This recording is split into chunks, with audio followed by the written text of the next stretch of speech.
এই রমাদানের মর্যাদা আল্লাহ তাআলা বৃদ্ধি করেছেন দুইটা কারণে। একটা কারণ হলো এই মাসে আল্লাহ তাআলা সিয়াম ফরজ করেছেন, আরেকটা কারণ হলো এই মাসে আল্লাহ তাআলা কোরআন নাজিল করেছেন। আল্লাহ রাব্বুল আলামিন বলেছেন, ইয়া আইয়ুহাল্লাযীনা আমানু কুতিবা আলাইকুমুস সিয়ামু কামা কুতিবা আলাল্লাযীনা মিন ক্বাবলিকুম লাআল্লাকুম তাত্তাকুন। হে মানব জাতি, হে ঈমানদারেরা, তোমাদের উপর রোজাকে ফরজ করা হয়েছে যেভাবে তোমাদের পূর্ববর্তীদের উপর রোজা ফরজ করা হয়েছিল। আল্লাহ রাব্বুল আলামিন অন্য আয়াতে বলেছেন, শাহরু রমাদান আল্লাযী উনজিলা ফীহিল কুরআন হুদাল লিন-নাসি ওয়া বায়্যিনাতিন মিনাল হুদা ওয়াল ফুরকান। রমাদান মাস এমন মাস যে মাসে তোমাদের উপর কোরআন নাজিল করা হয়েছে। আর আল্লাহ রাব্বুল আলামিন এই সিয়াম ফরজ করার কারণে এবং কোরআন নাজিল করার কারণে, এই দুইটা মৌলিক কারণে রমাদানের মর্যাদাকে অনেক বেশি বাড়িয়ে দিয়েছেন। আলহামদুলিল্লাহ। মোহতারাম হাজিরিন, যেহেতু কোরআনের কারণে এই রমাদানের মর্যাদা, এই কোরআন সম্পর্কে আমাদের কিছু জানা দরকার। এজন্য আমার আজকের আলোচনার বিষয় হলো এই কোরআন নাজিলের উদ্দেশ্য এবং আমাদের করণীয়। মোহতারাম হাজিরিন, আল্লাহ রাব্বুল আলামিন এই কোরআনের কারণে যুগে যুগে সবকিছুকে মর্যাদাবান করেছেন। এই কোরআনের সংস্পর্শে যারাই এসেছে আল্লাহ তাআলা তাদেরকে মর্যাদাবান করেছেন। আমরা আগেও বলেছি, এই কোরআন নিয়ে আসছিল যে ফেরেশতা, সকল ফেরেশতাদের মধ্যে আল্লাহ তাআলা সেই ফেরেশতাকে শ্রেষ্ঠ ফেরেশতা বলে ঘোষণা দিয়েছেন। আল্লাহ রাব্বুল আলামিন যেই রাসূলের উপরে কোরআন নাজিল করেছেন সেই রাসূলকে আল্লাহ তাআলা শ্রেষ্ঠ রাসূল বলে ঘোষণা করেছেন। যে উম্মতের উপরে এই কোরআন নাজিল হয়েছে আল্লাহ রাব্বুল আলামিন সেই উম্মতকেও শ্রেষ্ঠ উম্মত বলে ঘোষণা করেছেন। যেই মাসে এই কোরআনটা নাজিল হয়েছে সেই মাসকেও আল্লাহ তাআলা শ্রেষ্ঠ মাস বলে ঘোষণা করেছেন। যেই রাতে কোরআন নাজিল হয়েছে সেই রাতটাকেও আল্লাহ তাআলা শ্রেষ্ঠ রাত বলে ঘোষণা করেছেন। এই কোরআন যারা অর্জন করবে, শিক্ষা গ্রহণ করবে, এই কোরআন যারা মুখস্থ করবে তাদের মর্যাদাও আল্লাহ তাআলা বাড়াইয়া দিবেন। যারা হাফেজ হবে, কোরআন মুখস্থ করবে, আল্লাহ তাআলা তাদের মর্যাদা বাড়িয়ে দিয়েছেন। এই কোরআন যারা মুখস্থ করবে শুধু তাদেরকে নয়, তাদের পিতা মাতার মর্যাদাও আল্লাহ তাআলা বাড়িয়ে দিয়েছেন। প্রিয় ভাইরা, শুধু তাই নয়, বাস্তব উদাহরণ দিয়ে আমরা বলেছি আগে যে আপনার একটা অংশের লম্বা কাপড় থেকে একটা অংশের কাপড় দিয়ে যদি আপনি শরীরের পোশাক বানান, সেই পোশাকটা যদি আপনার পায়ের মধ্যে লাগে আপনার কাছে অনুভূতি হয় না, এটা নিয়ে খারাপ মনে হয় না।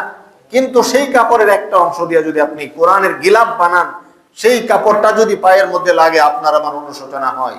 কারণ এই কোরআনের সংস্পর্শে আসার কারণে এই কাপড়েরও মর্যাদা বেড়ে গেছে।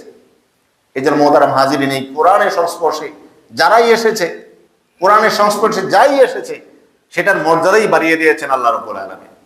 এই জন্য প্রিয় ভাইয়েরা, এই কোরআন নাজিলের মাসে যে কোরআনের কারণে রমাদানের মর্যাদা, সেই কোরআন নাজিলের মাসে কোরআন সম্পর্কে আমাদের, কোরআনের ব্যাপারে আমাদের কি করণীয় এটা আমাদের জানা দরকার। মোহতারাম হাজিরিন, এই কোরআন এমন একটা গ্রন্থ, এই কোরআন এমন একটা কিতাব, এই কোরআন এমন একটা জীবন বিধান যেটা আল্লাহ রাব্বুল আলামিন শুধু আমাদের উপরে না, এই কোরআনটাকে আল্লাহ তাআলা আসমান, জমিন এবং পাহাড়ের উপর নাজিল করতে চেয়েছিলেন। কিন্তু কোরআনের মহত্ব, কোরআনের মর্যাদা, কোরআনের গুরুত্ব, কোরআনের যে ভার, যে ওজন, এটা অন্যান্য সৃষ্টিগুলো বুঝতে পেরেছিল এবং সেটা গ্রহণ করতে অস্বীকার করেছিল। আল্লাহ রাব্বুল আলামিন এই কোরআনের মর্যাদা এবং কোরআনের বিধানটাকে আল্লাহ রাব্বুল আলামিন আসমানের কাছে নাজিল করেছিলেন। আল্লাহ রাব্বুল আলামিন বলেছিলেন, আসমান, এই কোরআন তোমাকে আমি দান করব, যদি কোরআন তুমি গ্রহণ করতে পারো, সংরক্ষণ করতে পারো, কোরআনের বিধান অনুযায়ী পরিচালিত হতে পারো, মর্যাদাও বেশি। আবার যদি পরিচালিত না হতে পারো, সংরক্ষণ না করতে পারো, তাহলে শাস্তিও তোমার জন্য বেশি।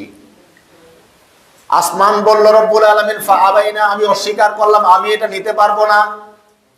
আল্লাহ রাব্বুল আলামিন এই কোরআনের ভারটাকে আল্লাহ রাব্বুল আলামিন জমিনের কাছে দিতে চেয়েছিলেন। ইন্না আরাদনাল আমানাতা আলাস সামাওয়াতি ওয়াল আরদ, এই পৃথিবীর কাছে দিতে চেয়েছিলেন, জমিনের কাছে দিতে চেয়েছিলেন। আল্লাহর পক্ষ থেকে প্রস্তাব দেওয়া হলো, জমিন, তোমাকে আমি কোরআন দান করব, এই কোরআন যদি তুমি মানো, সংরক্ষণ করতে পারো, মর্যাদা বেশি। আবার যদি তুমি মানতে না পারো, এটার যদি তুমি সংরক্ষণ করতে না পারো তোমার শাস্তিও হবে। এই পৃথিবী অস্বীকার করলো রব্বুল আলামিন, আমি এই বার গ্রহণ করতে পারবো না। আল্লাহ রাব্বুল আলামিন এই কোরআনকে শুধু আসমান জমিন নয়, পৃথিবীর বড় বড় পাহাড়কেও আল্লাহ তাআলা দিতে চেয়েছিলেন। ইন্না আরাদনাল আমানাতা আলাস সামাওয়াতি ওয়াল আরদি ওয়াল জিবাল, পাহাড়কে আল্লাহ বলেছিলেন, ও পাহাড়, তোমাকে আমি কোরআন দান করব। এই কোরআন যদি তুমি গ্রহণ করো, অনুসরণ করো, সংরক্ষণ করো, তোমার মর্যাদা বেড়ে যাবে। আর যদি তুমি সেই সীমা লঙ্ঘন করো তাহলে তোমার উপর শাস্তিও রয়েছে।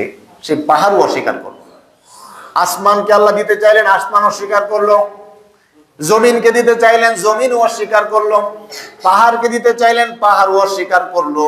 কিন্তু আল্লাহ রাব্বুল আলামিন বলেন, ফাআবাইনা আইয়াহমিলনাহা ওয়া আশফাকনা মিনহা ওয়া হামালাহাল ইনসান। আল্লাহ তাআলা যখন আদম আলাইহিস সালামের কাছে, এই বিশ্ববাসী মানব জাতির কাছে দিতে চাইলেন, এই মানব জাতির সবার প্রতিনিধি হয়ে আদম আলাইহিস সালাম গ্রহণ করলেন। আল্লাহু আকবার। এই কোরআনের আল্লাহ তাআলার পক্ষ থেকে প্রস্তাবনাটাকে আদম আলাইহিস সালাম আমাদের সবার পক্ষ থেকে গ্রহণ করলেন। শুধু আদম আলাইহিস সালাম একা গ্রহণ করে নাই, সবার পক্ষ থেকে আদম গ্রহণ করলো। আল্লাহ রাব্বুল আলামিন বললেন, আদম, তোমাকে আমি কোরআন দান করব। এই কোরআন যদি তুমি অনুসরণ করো, সংরক্ষণ করো, তাহলে কোরআনের কারণে তোমার মর্যাদা বাড়বে, তোমার উম্মতের মর্যাদাও বেড়ে যাবে। সুবহানাল্লাহ। আর যদি তোমরা অস্বীকার করো, এই কোরআনের আইনগুলো যদি অমান্য করো, কোরআনের সংরক্ষণ যদি করতে না পারো, তোমাদের শাস্তিও হবে। আদম আলাইহিস সালাম সবকিছু বুঝে শুনে চিন্তা ভাবনা করেই আল্লাহ রাব্বুল আলামিনের কাছে বলেন, রব্বুল আলামিন, আমি এই কোরআনের বিধানটাকে গ্রহণ করে নিলাম। আমরা এই আদম আলাইহিস সালামের সন্তান হিসাবে, আদম সন্তান হিসাবে, এই মানুষ, আমরা এই কোরআনটাকে গ্রহণ করলাম। সেই কোরআনটাকে আল্লাহ তাআলা এই বিশ্ববাসীর সর্বশেষ উম্মত মুহাম্মদ রাসূলুল্লাহ সাল্লাল্লাহু আলাইহি সাল্লামের কাছে প্রেরণ করলেন। প্রিয় ভাইরা, কোরআন বলতে শুধু এই কোরআন না, এই আয়াতের ব্যাখ্যায় যে কোরআনের কথা বলা হয়েছে, যে আমানতের কথা বলা হয়েছে, এটা শুধু এই কোরআন শরীফ এতটুকু না, তাওরাত, ইনজিল, জাবুর, কোরআন, যত আসমানি গ্রন্থ নাজিল হয়েছে, এই সবগুলোকে একত্রেই আল্লাহ তাআলা আদম আলাইহিস সালামের উপরে নাজিল করেছিলেন। এই কোরআন হলো আল্লাহ তাআলার কিতাবের একটা অংশ, তাওরাত আল্লাহ তাআলার কিতাবের আরেকটা অংশ, এবং জাবুর হলো কোরআনের আরেকটা অংশ। আল্লাহ রাব্বুল আলামিনের যে কিতাব রয়েছে, সেই কিতাবের একটা অংশ হলো কোরআন, একটা অংশ হলো তাওরাত, একটা অংশ হলো জাবুর, একটা অংশ হলো ইনজিল। এই সকল কিতাবগুলো আদম আলাইহিস সালাম গ্রহণ করলেন। আল্লাহ রাব্বুল আলামিন সেই কিতাবের অংশ থেকে যেই জাতির জন্য যতটুকু দরকার ততটুকু নাজিল করলেন। কিন্তু আমরা মুহাম্মদের উম্মত হিসেবে, মুহাম্মদ সাল্লাল্লাহু আলাইহি সাল্লামের উম্মত হিসেবে এই কোরআনটুকু পেলাম। এখন যদি আমরা এই কোরআন পাওয়ার পরে, এই কোরআন গ্রহণ করার পরে অস্বীকার করে, আমাদের জন্য শাস্তিও আছে। আর যদি সেটা মেনে নেই, গ্রহণ করি, আমল করি, ফজিলতও আছে। প্রিয় ভাইরা, এই কোরআন আসমান গ্রহণ করে নাই, জমিন গ্রহণ করে নাই, পাহাড় গ্রহণ করে নাই। গ্রহণ করেছে কারা? আমরা গ্রহণ করেছি। কারা গ্রহণ করেছে? আমরা গ্রহণ করেছি। আপনি কি মনে করেন যে আমি আদম সন্তান না? যদি আমরা কেউ এরকম মনে করি, এই কোরআন তো আদম আলাইহিস সালাম গ্রহণ করেছে, সুতরাং আমার এখানে দায়বদ্ধতা নাই, তাহলে বুঝতে হবে আপনি আদম সন্তান না বানরের সন্তান। যদি কোনো মানুষ, আপনার পিতা কোনো জায়গায় কথা দেওয়ার পরে আপনি যদি বলেন যে আমি আমার পিতার কথা মানি না, তাহলে আপনার পিতার যোগ্য সন্তান হতে পারেন? আপনি আপনার পিতাকে অস্বীকার করলেন। আমাদের পিতা আদম আলাইহিস সালাম সবার পক্ষ থেকে গ্রহণ করলো। শুধু আদম আলাইহিস সালাম না, এখানে আল্লাহ তাআলা কোরআনে কিন্তু আদমের নাম উল্লেখ করেন নাই। আল্লাহ তাআলা বলছেন, ফাআবাইনা আইয়াহমিলনাহা ওয়া আশফাকনা মিনহা ওয়া হামালাহাল ইনসান, মানব জাতি গ্রহণ করেছে। আদম আলাইহিস সালামের নাম বলে নাই। এই মানব জাতির পক্ষ থেকে আল্লাহ তাআলা কাছ থেকে আদম আলাইহিস সালাম গ্রহণ করেছে। তবে গোটা মানব জাতি এই নাসের অন্তর্ভুক্ত, আদম আলাইহিস সালামের অন্তর্ভুক্ত। এই কোরআন আমরা গ্রহণ করেছি, এটা আমরা স্বীকার করি তো? কি বলেন? যদি বলি যে না, আমি কোরআন স্বীকার করি না, আদম আলাইহিস সালাম গ্রহণ করেছেন, এটা আদম আলাইহিস সালামের সাথে সম্পর্ক, আমার সাথে কোনো সম্পর্ক নাই, তাহলে আপনি ঈমানদার না, আপনি এই কোরআন অস্বীকার কারণে কাফের হয়ে গেছেন। তাহলে এই কোরআন আল্লাহর পক্ষ থেকে আমাদের উপর দেওয়া হয়েছে, আদম আলাইহিস সালাম আমাদের পক্ষ থেকে গ্রহণ করেছেন। এই কোরআন মানবো, কোরআন জানবো, কোরআন অনুযায়ী জীবন গঠন করব, এটা আমরা স্বীকার করি কি করি না? যদি কেউ না করি তাহলে ঈমান নিয়ে সমস্যা আছে। তাহলে এই কোরআন যেহেতু আমাদেরকে দেওয়া হলো, এই কোরআন যেহেতু আমরা গ্রহণ করলাম, এই কোরআনের পরে আমাদের কি করণীয় আছে? প্রিয় ভাইয়েরা, এই কোরআনের হক আমরা তো জানি, আল্লাহর হক আছে, আমরা জানি পিতামাতার হক আছে, আমরা জানি আত্মীয় স্বজনের হক আছে, আমরা জানি প্রতিবেশীর হক আছে, আমরা জানি এতিমের হক আছে, আমরা জানি অমুসলিমের অধিকার আছে, হক আছে, আমরা তো মানুষের হক আছে, সব জানি। কিন্তু কোরআন অনুযায়ী আমার উপর হক আছে, এটা আমরা অনেকেই জানি না। প্রিয় ভাইয়েরা, এই কোরআন আমাদের উপর আল্লাহ তাআলা দিলেন, এই কোরআন আমরা গ্রহণ করলাম, তাহলে আমাদের করণীয় কি? এই কোরআন আমরা গ্রহণ করলাম, মানলে মর্যাদা, না মানলে শাস্তি। সেই কোরআনের উপর আমাদের করণীয় 5টা কাজ। এই কোরআনের হক আমাদের উপর, কোরআনের হক, এই কোরআনের ব্যাপারে আমাদের করণীয় কাজ কয়টা? 5টা। এই 5টা কাজ আপনাকে করতে হবে কোরআন নিয়ে। কোরআনের ব্যাপারে আপনার করণীয় কাজ 5টা। এই 5টা কাজ আপনাকে সবসময় করার চেষ্টা করতে হবে ইনশাআল্লাহ। কোরআনের 1 নম্বর অধিকার হলো কোরআনের উপর বিশ্বাস করা। ওয়াল্লাযীনা ইউমিনুনা বিমা উনজিলা ইলাইকা ওয়া মা উনজিলা মিন ক্বাবলিক ওয়া বিল আখিরাতি হুম ইউকিনুন। তুমি যদি মুমিন হতে চাও, তোমরা যারা মুমিন হতে চাও, তাদের কাজ হলো মুহাম্মদের উপরে যে কিতাব নাজিল হয়ে সেটার উপর বিশ্বাস করতে হবে, এবং মুহাম্মদের আগেও যত কিতাব নাজিল হয়েছে সেগুলোর উপরও বিশ্বাস করতে হবে। 1 নম্বর কাজ। কোরআনের প্রতি আমাদের করণীয় কাজ কয়টা? 5টা। 1 নম্বর কাজ কি? বিশ্বাস করা। কোরআনের উপরে কি করা? বিশ্বাস করা। যদি বিশ্বাস না করেন, বিশ্বাস না করলে আমানতু বিল্লাহি ওয়া মালাইকাতিহি ওয়া কুতুবিহি। কুতুবিহি অর্থ কি? কিতাব সমূহের প্রতি বিশ্বাস। শুধু আসমানি কিতাব কোরআন না, কোরআন সহকারে তাওরাত, ইনজিল, জাবুর, যত সহিফা আল্লাহ তাআলার পক্ষ থেকে নাজিল হয়েছে সকল কিতাবকে বিশ্বাস করা ঈমানের অংশ। তাহলে কোরআনের উপর আমাদের 1 নম্বর করণীয় কাজ কি? বিশ্বাস করা। বিশ্বাস করি আমরা সবাই? কে বলেন বিশ্বাস করি? 2 নম্বর কাজ হলো কোরআন শিক্ষা করা। 2 নম্বর কাজ কি বললাম? কোরআন শিক্ষা করা। কোরআন শিক্ষা। আমাদের এই কোরআন কিন্তু এটা লিখিত গ্রন্থ, আমাদের সামনে আছে, আমাদের শিখতে হবে, পড়তে হবে, জানতে হবে, এটাও আমাদের উপর করণীয়। ক্বালা নবী সাল্লাল্লাহু আলাইহি ওয়াসাল্লাম তাআল্লামুল ফারাইদ ওয়াল কুরআন। তাআল্লামুল ফারাইদ, তোমরা ফরজ সমূহ শিক্ষা করো। তাআল্লামুল ফারাইদ ওয়াল কুরআন, এবং কোরআন শিক্ষা করো, ফরজ শিক্ষা করো। ওয়া আল্লিমুন নাস, এবং অন্যকেও শিক্ষা দাও। কোরআন নিজে শিখো, অন্যকেও শেখাও। খায়রুকুম মান তাআল্লামাল কুরআন ওয়া আল্লামা, তোমাদের মধ্যে যারা কোরআন শিক্ষা করবে তারাও সর্বোত্তম, যারা কোরআন শেখাবে তারাও সর্বোত্তম। এজন্য আমাদের কাজ হলো 2 নম্বর কাজ কোরআন শিক্ষা। 2 নম্বর কাজ কি? কোরআন শিক্ষা, বিশুদ্ধভাবে কোরআন শিক্ষা। প্রিয় ভাইয়েরা, আমাদের এখানে যারা আছে, আমরা যারা আছি, আমাদের মধ্যে এমনও থাকতে পারে আমাদের বয়স 50 বছর হয়ে গেল, কোরআন পড়তে পারি না, কোরআন পড়তে পারি না, শিখি নাই। আছে না নাই? আপনি আপনি বাংলা পড়তে পারেন, আপনি ইংরেজি পড়তে পারেন, আপনি অন্যান্য ভাষা পড়তে পারেন, আপনি বিদেশে যাবেন, আপনি চাইনিজ ভাষা শিখতে পারেন, আপনি অন্য দেশে যাবেন, চীনা ভাষা শিখতে পারেন। এরকম মানুষও আছে, কিন্তু কোরআন শিখতে পারে নাই, কোরআন পড়তে পারে না। অথচ একজন মুমিন হিসাবে আপনার মুমিন হিসাবে মাতৃভাষা শেখার পাশাপাশি কোরআন শেখাটা আপনার জন্য আবশ্যক ছিল। এই কোরআন আমরা এখনো যারা শিখতে পারি নাই, জীবন শেষ হয়ে যাচ্ছে, আপনার একটা দায়বদ্ধতা কিন্তু এখনো রয়ে গেছে। আপনি আল্লাহর কাছে দায়বদ্ধ হয়ে আছেন। আপনি কোরআন না শিখে যদি মৃত্যুবরণ করেন, তাহলে আল্লাহর কাছে আপনি অবশ্যই দায়বদ্ধ আছেন। আপনি মুমিন হিসাবে কোরআনের হক কয়টা? সবাই বলেন কয়টা? 1 নম্বর কাজ কি? বিশ্বাস করা। 2 নম্বর কাজ হলো কোরআন শিক্ষা করা। আপনি যদি মুমিন হন, আপনি যদি মুমিন দাবি করেন, আর আপনি যদি চান আমার আখিরাতে আমার নামটা ইমানদারের তালিকায় থাকুক, তাহলে আপনাকে অবশ্যই কোরআন শিখতে হবে। খুব বেশি কঠিন না, খুব বেশি কঠিন না, অসম্ভব বলতে কিছু নাই।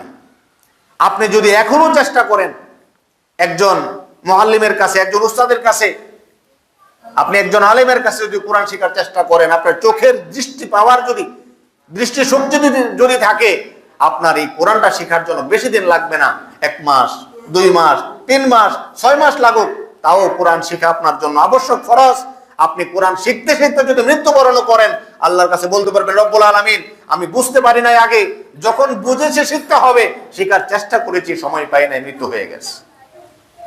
কিন্তু আপনি যদি না শিখে মৃত্যুবরণ করেন, চেষ্টাও করেন নাই, আপনি আল্লাহ রাব্বুল আলামিনের কাছে দায়বদ্ধ আছেন, আপনি ইমানদারের দায়িত্ব পালন করেন নাই। তাহলে আপনি মুমিন হিসাবে কোরআনের প্রতি 2 নম্বর দায়িত্ব কি?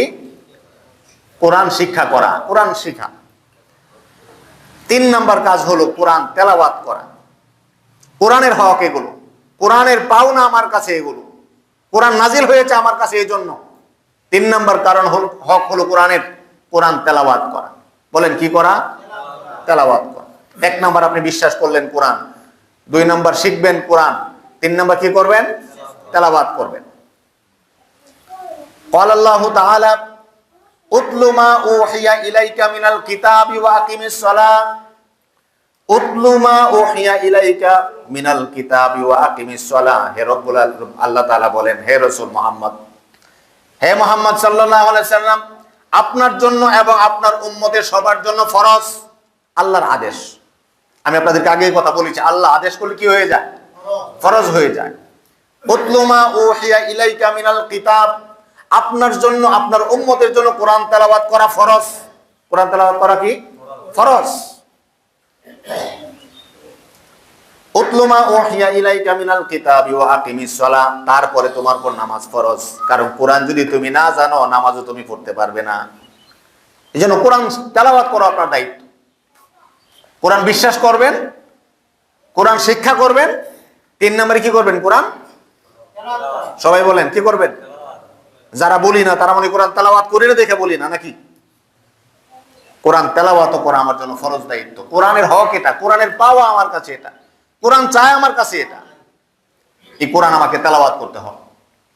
আফদলুল ইবাদাতি তিলাওয়াতুল কোরআন। আপনার এই কোরআন তেলাওয়াত করাটা নফল ইবাদতের মধ্যে একটা সর্বোত্তম ইবাদত। আপনি কোরআনে যদি একটা অক্ষর তেলাওয়াত করেন, সওয়াব হবে কয়টা? 10টা নেকি হবে। মান ক্বরাআল হরফা, মান ক্বরাআ হরফাম মিন কিতাবিল্লাহি ফালাহু হাসানা ওয়াল হাসানাতু বিআশরি আমসালিহা। তুমি যদি কোরআনের একটা অক্ষর তেলাওয়াত করো, তাহলে একটা অক্ষরের বিনিময়ে আল্লাহ তাআলা তোমাকে 10টা সওয়াব দান করবে। এজন্য 3 নাম্বার কাজ হলো কোরআন তেলাওয়াত করা। প্রিয় ভাইরা, এই কোরআন তেলাওয়াতের ক্ষেত্রে কোরআন তেলাওয়াতটা করতে হবে বিশুদ্ধভাবে। আপনি কোরআন পড়তে পারেন, কিন্তু কোরআনটা শুদ্ধ করে পড়তে পারেন না, এটাও আপনার জন্য অন্যায়। এটাও আপনার জন্য অন্যায়। আপনি কেন কোরআন শুদ্ধ করে পড়তে পারবেন না? আমি যদি আপনাকে বাংলায় বলি, আপনি 2টা ঠোঁট না লাগিয়ে আপনি ম বলেন, বলেন তো, 2টা ঠোঁট না লাগাইয়া বলেন ম। আবার 2টা ঠোঁট লাগিয়ে আপনি বলেন ব, বলেন, পারবেন? 2টা অক্ষর বললাম, 2টা ঠোঁট না লাগাইয়া কি বলেন? ম বলেন, বাংলা অক্ষর, পারবেন না।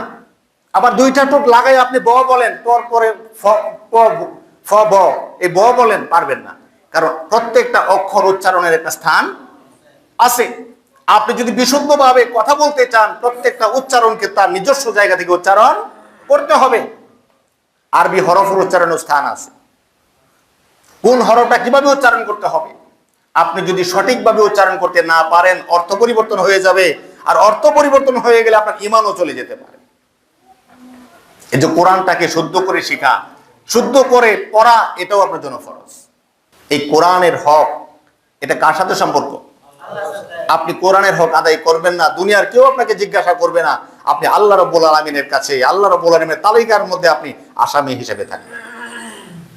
আপনি করতে পারেন নাই, আপনি আল্লাহ তাআলার কাছে ধরা খেয়ে যাবেন। তাহলে কোরআনের হক কয়টা? 1 নম্বরে কি বলছি? বিশ্বাস করা। 2 নম্বরে কি বললাম? কোরআন শিক্ষা করা। 3 নম্বরে কি বললাম? তেলাওয়াত করা। 4 নম্বর কোরআন বুঝার চেষ্টা করা। 4 নম্বরে কি বললাম? 4 নম্বরে কোরআন বুঝার চেষ্টা করা। আল্লাহ তাআলা বলেন, আফালা ইয়াতাদাব্বারুনাল কুরআনা আম আলা কুলুবিন আকফালুহা। আল্লাহ তাআলা বলছেন, আফালা ইয়াতাদাব্বারুনাল কুরআন, কেন তোমরা কোরআন বোঝার চেষ্টা করো না? আম আলা কুলুবিন আকফালুহা, তোমাদের অন্তর কি তালাবদ্ধ হয়ে আছে নাকি? আল্লাহ তাআলা প্রশ্ন করতেছেন। আফালা ইয়াতাদাব্বারুনাল কোরআন, তোমরা কেন কোরআন বোঝার চেষ্টা করো না? আম আলা কুলুবিন আকফালুহা, তোমাদের অন্তর কি তালাবদ্ধ হয়ে আছে? প্রিয় ভাইরা, এই কোরআনকে শুধু আল্লাহ তাআলা পড়ার জন্য নাজিল করেছেন নাকি আমল করার জন্য? তাহলে আপনি যদি কোরআন নাই বুঝেন, আরব দেশের মানুষ কোরআন বুঝতে হয় না, আরব দেশের মানুষ কোরআন তেলাওয়াত করলেই বুঝে যায় তার মাতৃভাষা আরবি হওয়ার কারণে। কিন্তু আপনি আমি বাংলা ভাষার মানুষ হওয়ার কারণে, মাতৃভাষা আরবি না হওয়ার কারণে আমি কোরআন তেলাওয়াত করলে বুঝতে পারি না। এই জন্য আল্লাহ তাআলা কোরআনে আরেক আয়াত নাযিল করে দিয়েছেন, আফালা ইয়াতাদাব্বারুনাল কোরআন, তোমরা কোরআন বোঝার চেষ্টা করো, না বুঝলে এই কোরআন নাযিলের কোনো উদ্দেশ্যই থাকে না। আল্লাহ তাআলা কোরআন তেলাওয়াত করার জন্য নাযিল করেন নাই। আমি আপনাদেরকে আগেও বলেছি, এই তেলাওয়াত করার উদ্দেশ্য কোরআন বোঝার চেষ্টা করা। আল্লাহ তাআলা আরব দেশে কোরআন নাযিল করেছেন, আল্লাহ বলেছেন কোরআন তেলাওয়াত করো, কারণ আরব দেশের মানুষ কোরআন তেলাওয়াত করলেও বুঝে যায়।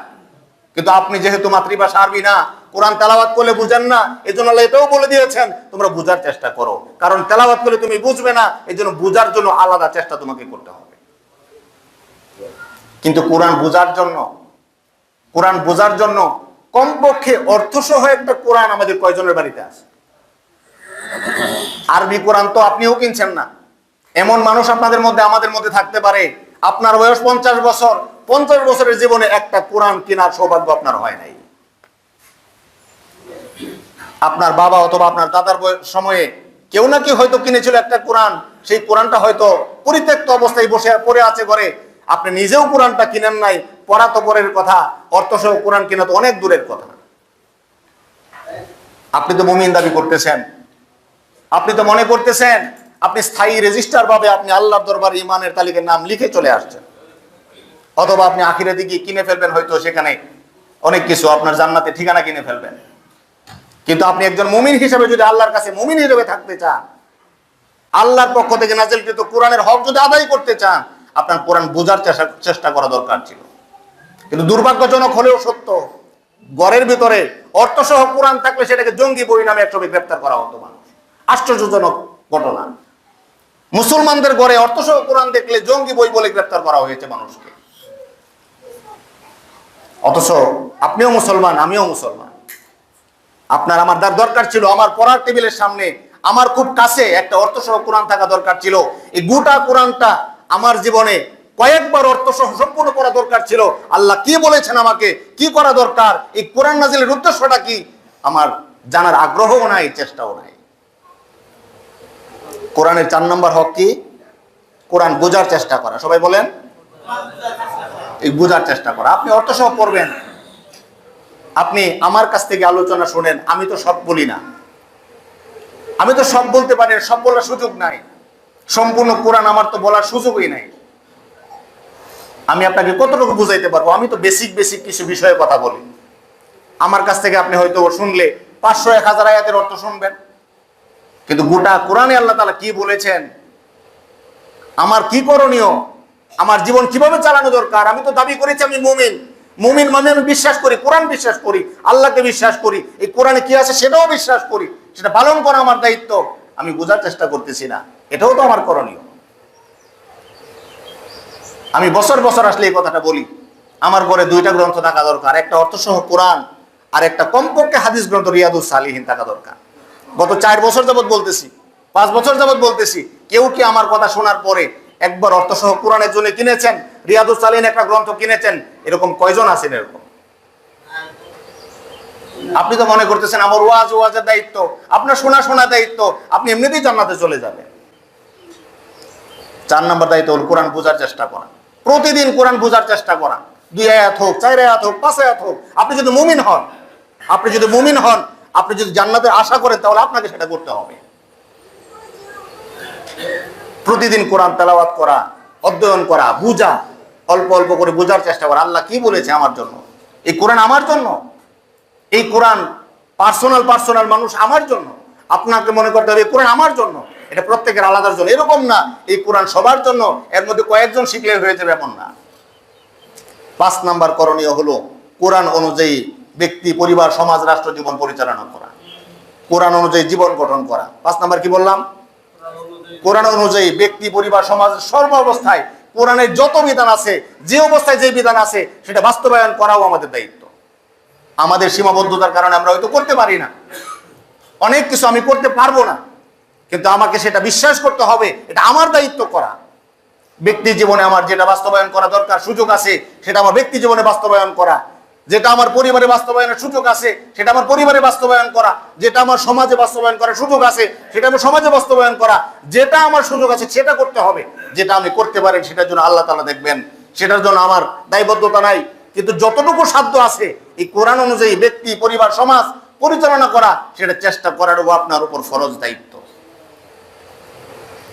আপনি যদি মনে করেন, আমি যদি মনে করি এই কোরআনের বিধান, সকল বিধান বাস্তবায়ন করা আমার দায়িত্ব না, তাহলে কোরআনের ভাষা অনুযায়ী আপনি হলেন অমাল্লাম ইয়াহকুম বিমা আনজালাল্লাহু ফাউলাইকা হুমুল কাফিরুন, আপনি একজন কাফের। আপনি যদি মনে করেন কোরআনের বিধান বাস্তবায়ন করা আমার দায়িত্ব না, বরঞ্চ কোরআনের বিধানের পক্ষে কথা বলার কারণে আমার শত্রু মনে হয় আপনার কারো, তাহলে আপনার মনে হবে আপনার মনে কুফরি আছে, আপনি ইমানদার হইতে পারেন নাই। নামে আপনার নাম আব্দুল্লাহ হতে পারে, কিন্তু আপনি আসলে অন্তরিক কুফরি লালন করতেছেন। যদি মুমিন হন, আপনাকে পরিপূর্ণভাবে কোরআনের পক্ষে আসতে হবে, আল্লাহর পক্ষে আসতে হবে, দ্বীনের পক্ষে আসতে হবে। আপনাকে এটা বিশ্বাস করতে হবে এই কোরআন আমার জন্য নাজিল হয়েছে। শাহরুর রমাদান আল্লাযী উনজিলা ফীহিল কুরআন হুদাল লিন-নাস, এই হুদাল লিন-নাস মানে হলো এই কোরআনটা আল্লাহ তাআলা জান্নাতে যাওয়ার জন্য পথ প্রদর্শক হিসেবে আমার উপর নাজিল করেছে।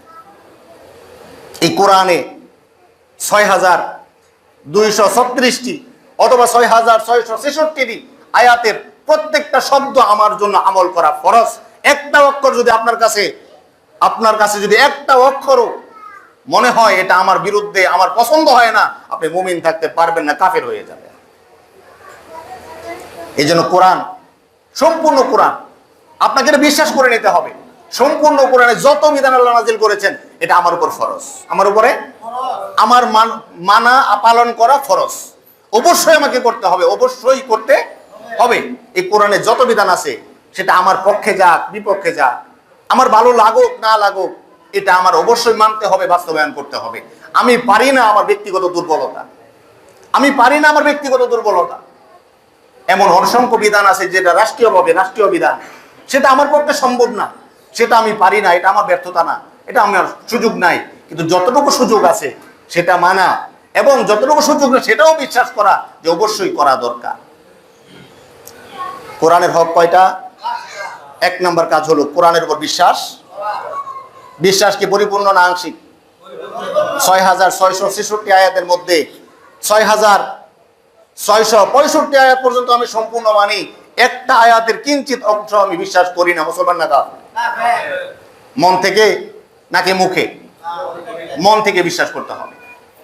আমি মানতে পারি না, এটা আমার ব্যর্থতা, কিন্তু আমার অন্তর থেকে বিশ্বাস থাকতে হবে আমি মানি। 2 নম্বর কাজ, কোরআন শেখার চেষ্টা করতে হবে, শিখতে হবে, না শিখে মৃত্যুবরণ করার সুযোগ নাই। 3 নম্বর, প্রতিদিন তেলাওয়াত করা, অল্প হোক বেশি হোক তেলাওয়াত করা, এটা কোরআনের হক, এটা কোরআনের চাওয়া। আপনি করতেছেন না, আপনি কোরআনের কাছে আপনি ঋণী হয়ে গেলেন। 4 নম্বর, কোরআন বোঝার চেষ্টা করা, বুঝতে হবে আপনাকে, শুধু তেলাওয়াত করলেই হবে না, কারণ কোরআন নাজিলের উদ্দেশ্য আমার জীবন পরিবর্তন করা। এই জন্য কোরআন বোঝার চেষ্টা করতে হবে। 4 নম্বর। 5 নম্বর, আমার এই কোরআন দিয়ে, কোরআনের বিধিবিধান দিয়ে, কোরআনের আইন দিয়ে, কোরআনের আলোকে আমার জীবন গঠন করতে হবে। ব্যক্তি জীবন, আমার সঙ্গে যা সম্পর্ক আমার ব্যক্তি জীবন করতে হবে, আমার পরিবারের সাথে যা সম্পর্ক পরিবার জীবন করতে হবে, আমার সমাজের সাথে যা সম্পর্ক সমাজ করতে হবে, আমার রাষ্ট্রের সাথে যা সম্পর্ক আমার রাষ্ট্র করতে হবে। এই কোরআন অনুযায়ী আল্লাহ তাআলা আমাদেরকে যেভাবে চলতে বলেছেন সেভাবে আমাদের চলতে হবে। প্রিয় ভাইরা, আল্লাহ তাআলা আমাদেরকে এই কোরআন অনুযায়ী, এই কোরআনের যে মহত্ব, কোরআনের যে মর্যাদা, সেই কোরআনের মর্যাদাটাকে গ্রহণ করে এই কোরআন নাজিলের মাসে আমরা যাতে সেই কোরআনকে গ্রহণ করতে পারি, কোরআনের হকগুলো আদায় করতে পারি, কোরআনের হক অনুযায়ী কোরআন শিখতে পারি, কোরআন তেলাওয়াত করতে পারি, কোরআন বোঝার চেষ্টা করতে পারি, কোরআন অনুযায়ী গোটা জীবনে আমল করতে পারি। আল্লাহ তাআলা সেই তৌফিক আমাদের সবাইকে দান করুন, আমিন।